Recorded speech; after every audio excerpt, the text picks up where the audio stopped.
Saudaraku yang dikasihi oleh Tuhan, kita buka Roma 8 ayat 15.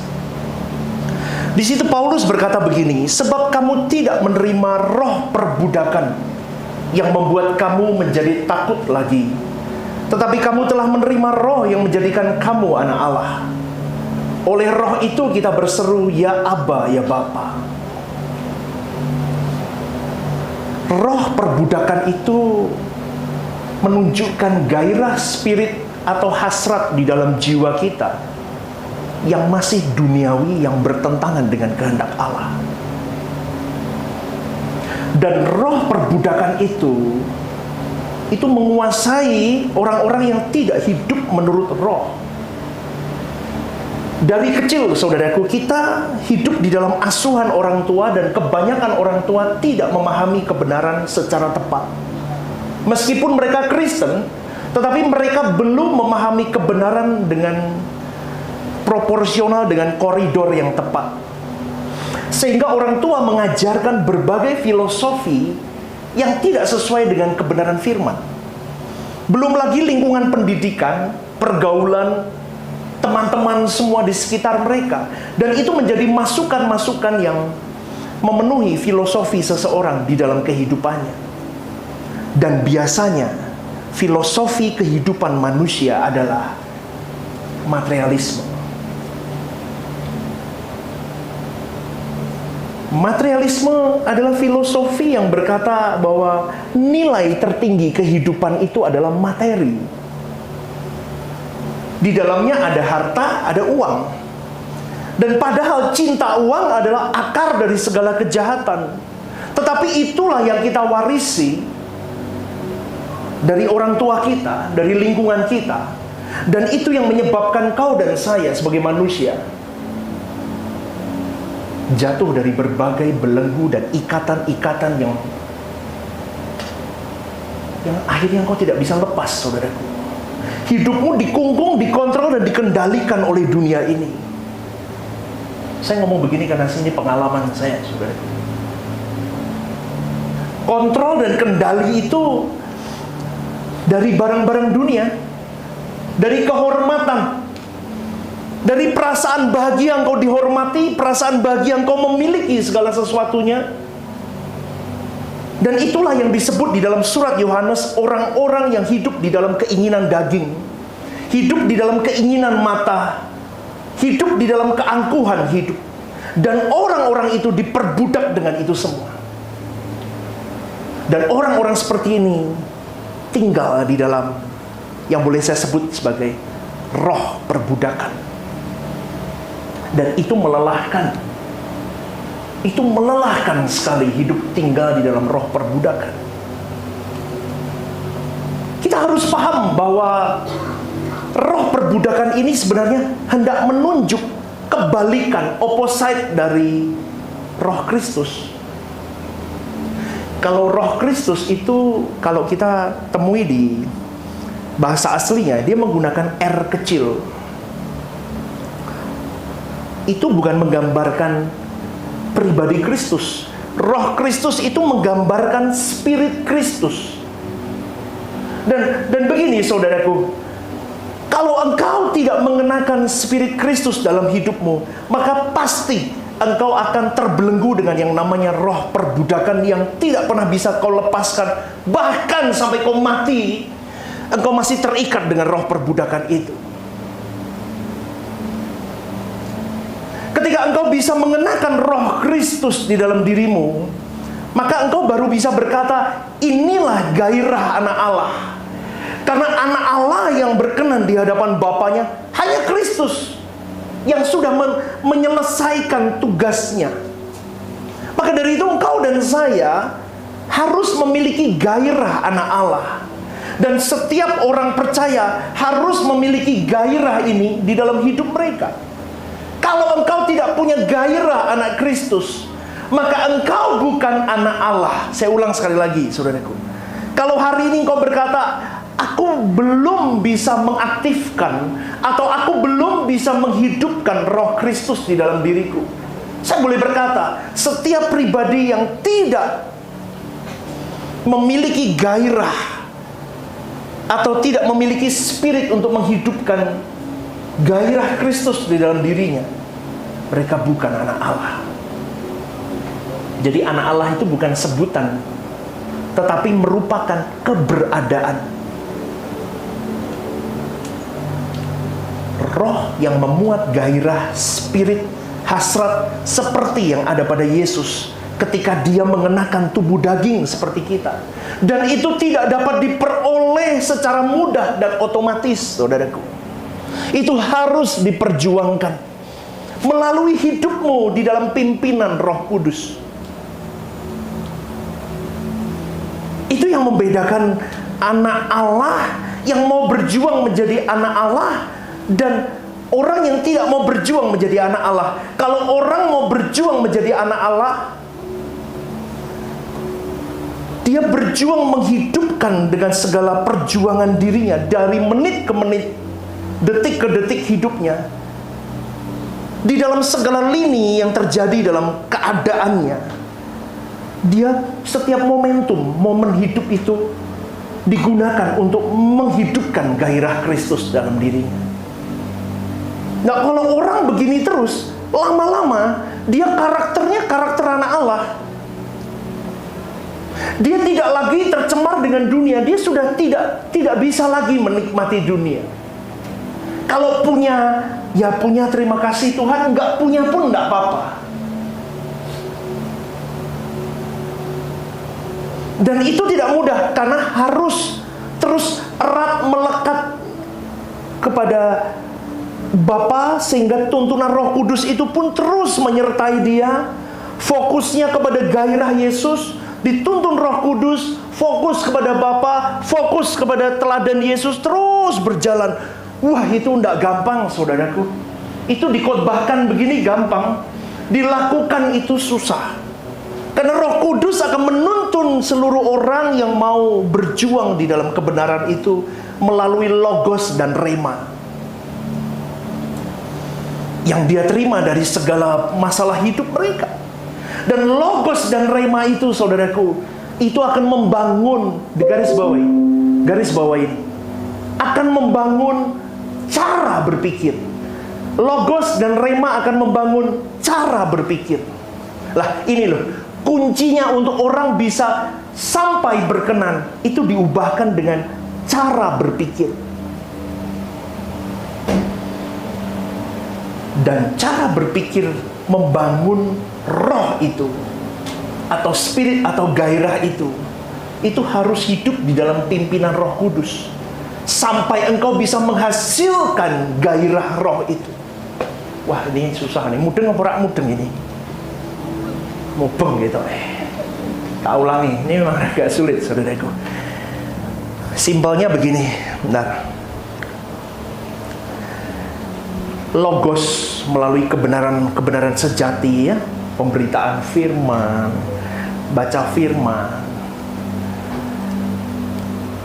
Melalui rema, dari hari-hari hidup kau menjalani hidup, kau bersekutu dengan Tuhan. Tuhan, aku mengalami A, B, C, terus kau hantam, tetap hidup berkenan di rel Tuhan.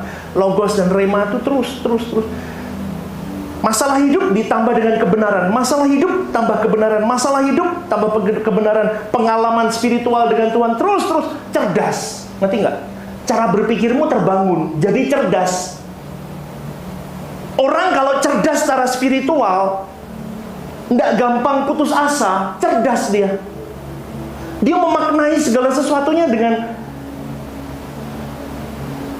dia percaya ini semua tidak terjadi kebetulan, dan dia percaya bahwa ini semua terjadi pasti ada karena pesan Tuhan plus didikan Tuhan dalam hidupnya. Cerdas dia. Kenapa ya terjadi begini ya? Firman Tuhan berkata, firman-Ku adalah pelita bagi kakimu, terang bagi jalanmu. Oh ya, kenapa aku bisa ditipu orang ya? Mungkin aku kurang fokus ke Tuhan, aku kurang bersandar ke Tuhan, aku kurang sungguh-sungguh minta hikmat Tuhan. Kalau engkau terus berjuang di situ, saudaraku, akhirnya engkau cerdas. Oh ya, lain kali ketemu orang lagi, ada didikan Tuhan dari yang lalu. Aku nggak boleh gampang sembarangan. Ngerti nggak, saudaraku? Nggak boleh serampangan.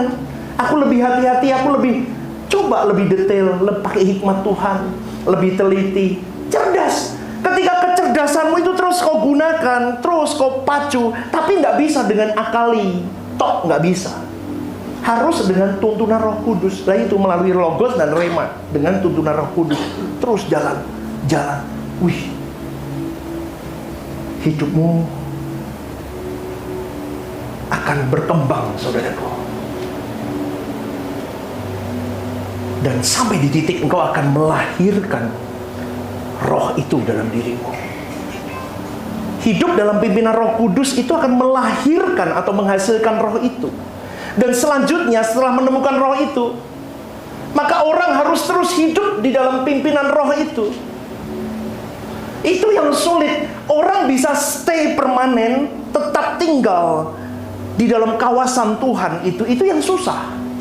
Loh, saya diet ini loh saudaraku, itu kecolongan terus kok. Loh, saya nggak bohong saudaraku, 1 minggu ini saya diet bobol 7 hari, bobol 4 hari. Ada bakso goreng itu saya apa-apa, pengen loh.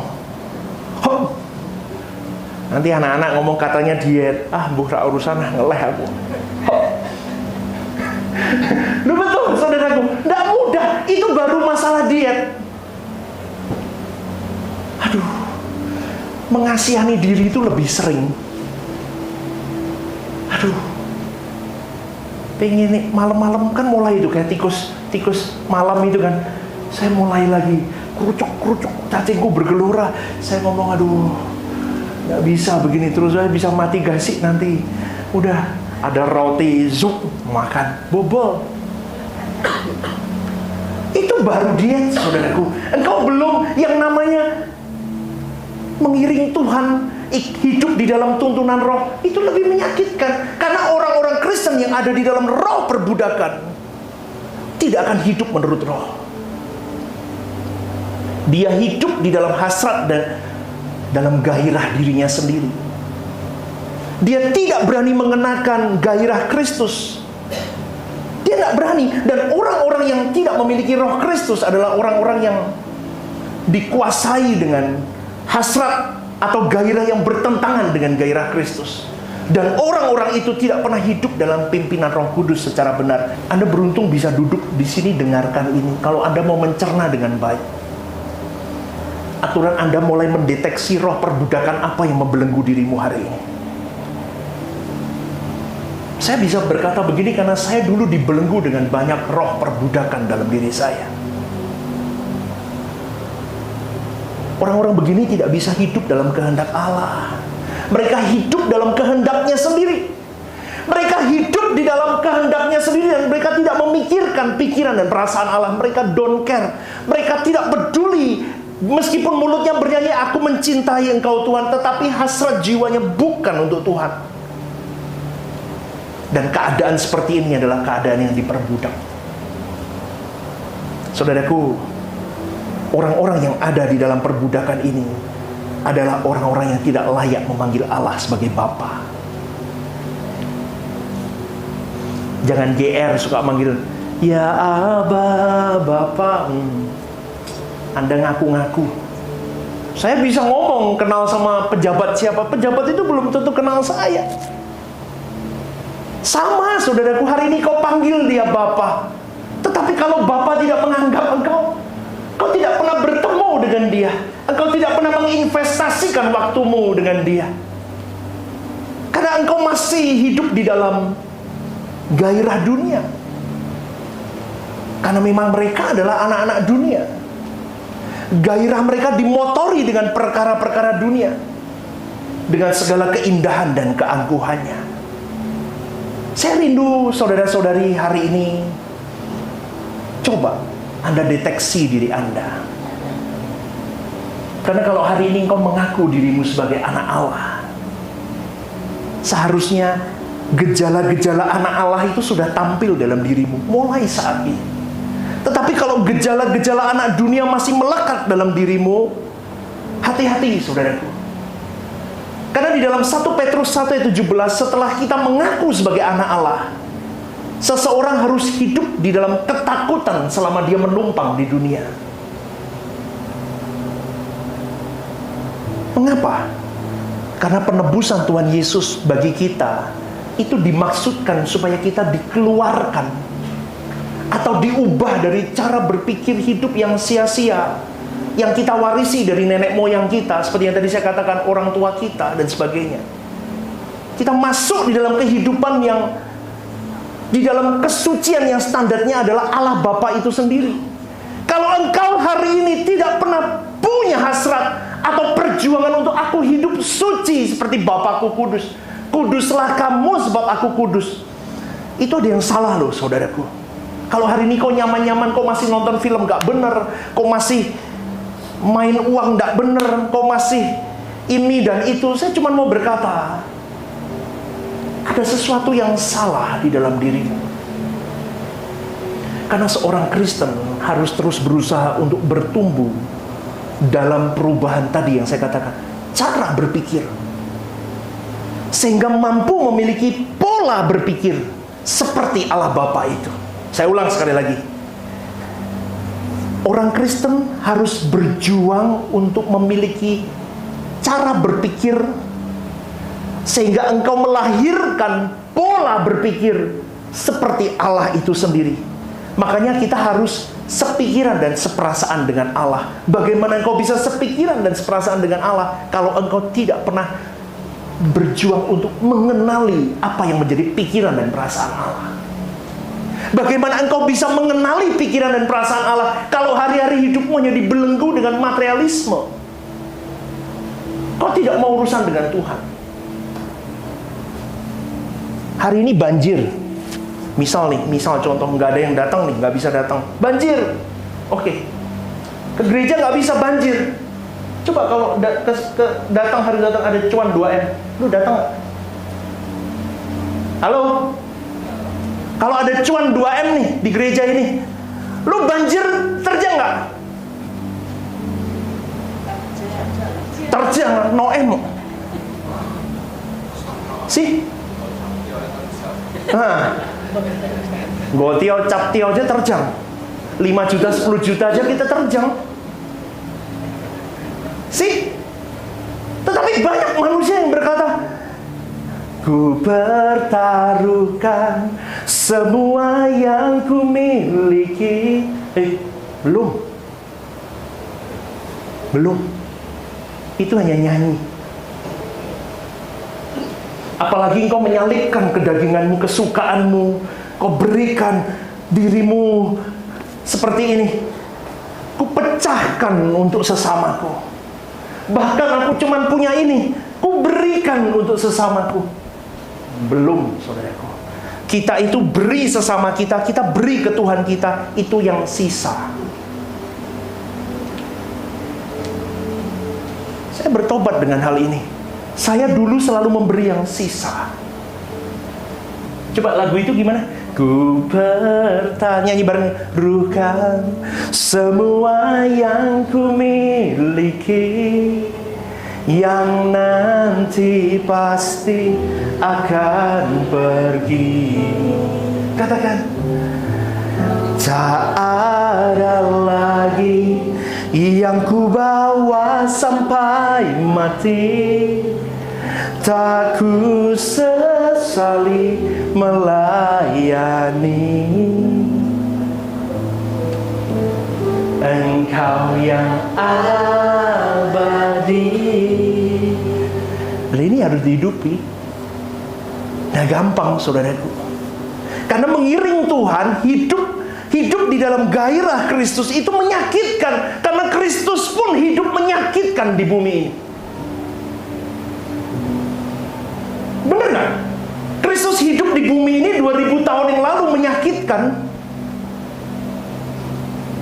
Sampai-sampai dikatakan engkau belum mencucurkan darah. Dia mencucurkan darah. Tapi hari ini kau lihat orang Kristen yang mengaku anak Allah, yang mengaku pewaris kerajaan Allah, tetapi kelakuan hari-hari hidupnya tidak mencerminkan seperti Kristus itu hidup 2000 tahun yang lalu. Karena orang Kristen, pengikut Kristus itu harusnya terus berusaha bertumbuh dengan perubahan cara berpikir. Yang matre berubah jadi orang yang takut akan Tuhan. Yang hidupnya urusannya duit semua, urusannya tentang keuntungan dirinya. Dia berubah bukan untuk keuntungan dirinya, dia lebih kepada bagaimana menguntungkan kerajaan Allah. Meskipun dia rugi, meskipun dia berkorban, dan seharusnya kalau pengikut Kristus dia harus berkorban, bahkan hidupnya sekalipun, karena Kristus pun berkorban nyawa dan jiwanya. Haknya, kesenangannya hilang semua, lenyap. Tetapi hari ini orang Kristen merasa berhak dengan hidupnya. Dalam kisah Petrus dia berkata, Petrus dipakai oleh iblis waktu itu untuk mencegah Tuhan Yesus ke Yerusalem. Ingat cerita itu ya? Dengan nama Allah agar Yesus tidak mati di kayu salib hari itu. Petrus merasa bahwa apa yang ada di dalam idenya, di dalam pikirannya itu berasal dari Allah. Sebaliknya, Petrus menganggap bahwa apa yang hendak dilakukan oleh Tuhan Yesus bukan berasal dari Allah. Coba kita baca bersama Matius 16 ayat 21 sampai 28. Saya akan bacakan. Beginilah firman Tuhan. Sejak waktu itu Yesus mulai menyatakan kepada murid-muridnya bahwa ia harus pergi ke Yerusalem dan menanggung banyak penderitaan dari pihak tua-tua, imam-imam kepala dan ahli-ahli Taurat, lalu dibunuh dan dibangkitkan pada hari ketiga. Tetapi Petrus menarik Yesus ke samping dan menegur dia, katanya, "Tuhan, kiranya Allah menjauhkan hal itu. Hal itu sekali-sekali takkan menimpa engkau." Maka Yesus berpaling dan berkata kepada Petrus, "Enyahlah iblis, engkau suatu batu sandungan bagiku. Sebab engkau bukan memikirkan apa yang dipikirkan Allah, melainkan apa yang dipikirkan manusia." Lalu Yesus berkata kepada murid-muridnya, "Setiap orang yang mau mengikut aku, ia harus apa? Menyangkal dirinya, memikul salibnya, dan mengikut aku. Karena barang siapa mau menyelamatkan nyawanya, ia kehilangan nyawanya. Tetapi barang siapa kehilangan nyawanya karena aku, ia akan memperolehnya. Apa gunanya seseorang memperoleh seluruh dunia, tetapi kehilangan nyawanya? Dan apakah yang dapat diberikannya sebagai ganti nyawanya? Sebab anak manusia akan datang dalam kemuliaan Bapanya, diiringi malaikat-malaikatnya. Pada waktu itu ia akan membalas setiap orang menurut apa? Perbuatannya. Aku berkata kepadamu, sesungguhnya di antara orang yang hadir di sini ada yang tidak akan mati sebelum mereka melihat anak manusia datang sebagai raja dalam kerajaannya." Hari itu Petrus dihardik oleh Tuhan. Petrus bermaksud baik supaya Tuhan tidak sampai disalibkan di Yerusalem. Tetapi saudaraku, Petrus merasa bahwa pengertian yang dia miliki itu dari Allah. Padahal dia sedang menyerap pengertian yang datang dari iblis. Bahkan dia tidak sadar bahwa dia sedang kerasukan setan. Dengan demikian dapat dipahami bahwa apa yang didaratkan dan diasup dalam pikiran kita bisa menjadi landasan atau pangkalan iblis, saudara. Kalau sampai masukannya cukup, maka iblis akan leluasa mengatur dan menguasai orang itu. Makanya tadi saya ngomong, kalau hari-hari hidupmu kau dilahirkan di keluarga yang matre.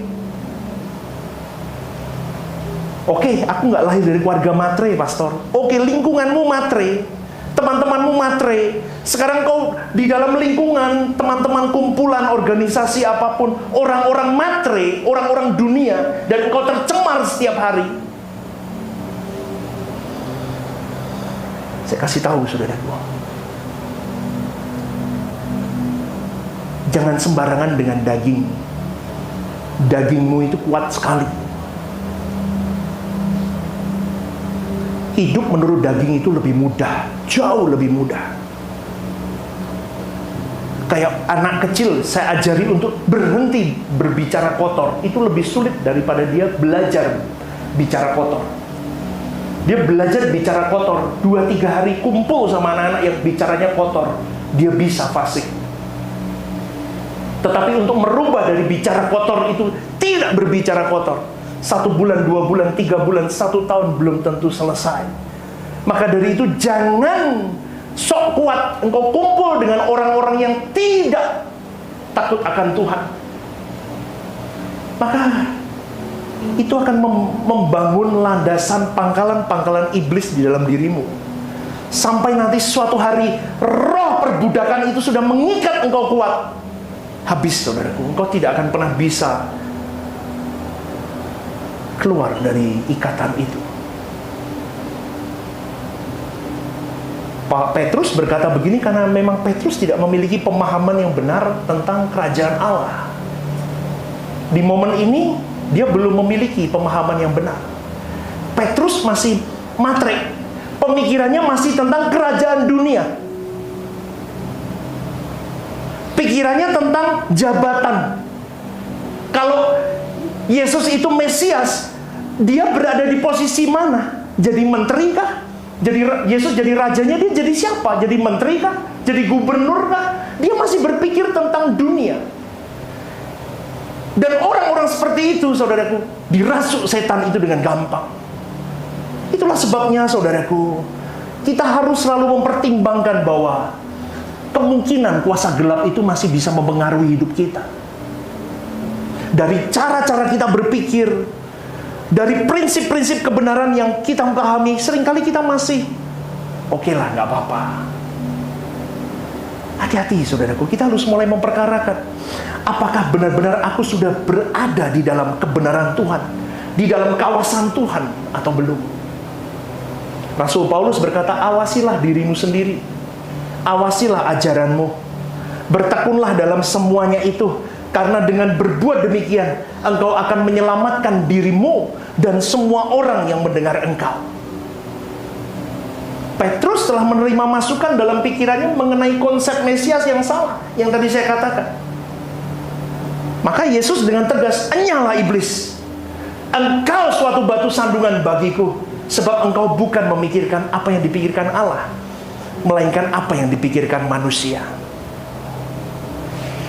Ini yang seringkali saya alami dan saya gumulkan dalam hari-hari pelayanan saya. Kadang orang-orang di samping saya harus orang-orang yang benar-benar kau punya waktu dengan Tuhan. Kalau enggak, kau sedang membisikkan sesuatu yang dari iblis. Amin. Amin. Orang-orang di sekitar saya yang berada di samping-samping kiri kanan saya, di depan saya, kau harus punya waktu dengan Tuhan. Kalau enggak, saudaraku, kau bisa membisikkan sesuatu yang berbeda, yang bukan dari Allah.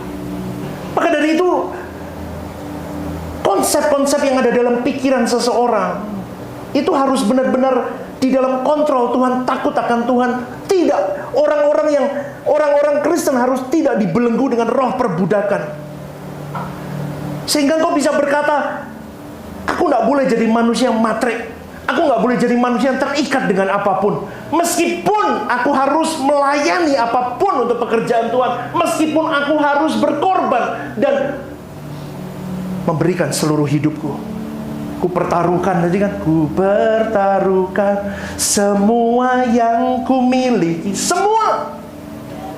Tapi orang Kristen, ku pertaruhkan apa? Sebagian yang ku kok sebagian, masih banyak kan?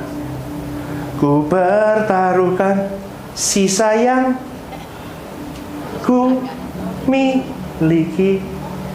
Masih muda nggak mau pelayanan nanti. Kalau sudah di usia senja, sudah usia indah, baru aku mau pelayanan.